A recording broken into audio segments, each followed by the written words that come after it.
નેતા નિશાંત વાણ સાથે જોડાયા છે। નિશાંતજી, જે રીતે કહેવામાં આવી રહ્યું છે કે તાત્કાલિક પગલાં લેવાશે, પરંતુ પહેલા બોટ દુર્ઘટના, હવે ગાર્ડનની આ દુર્ઘટના, વિપક્ષ પણ આ બાબત પર સત્તા પક્ષનું ક્યારે ધ્યાન દોરે છે? જુહી, અમે 100% ધ્યાન દોરીએ છીએ।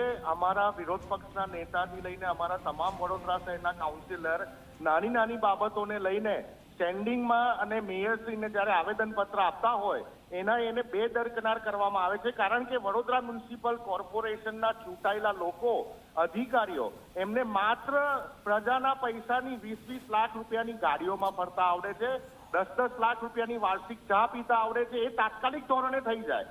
પરંતુ જ્યારે આવી ઘટના બનતી હોય, તમે જોયું હળની બોટકાંડ, એમાં 14 લોકોએ પોતાના જીવ ગુમાવ્યા, બાળકો, હજી સુધી કોઈ એક અધિકારીને આ લોકોએ જેલના સળિયાની પાછળ મોકલ્યા હોય એવું એક એક્ઝામ્પલ મને આપી દે। હવે શું થશે કે હવે તમામ જગ્યાઓ પર, તમામ ગાર્ડનોમાં બાળકોને રમત ગમત માટેના જે સાધનો હશે તાત્કાલિક ધોરણે બંધ કરી દેશે।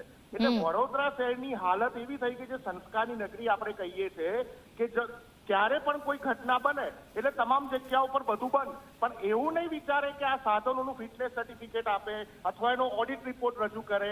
બાળકોને રમત ગમતના સાધનો વિકસાવવાના હોય કે એને નીચે લઈ જવાનું હોય, એટલું સ્તર નીચલા સ્તર પર જતું રહ્યું છે વડોદરા મ્યુનિસિપલ કોર્પોરેશન।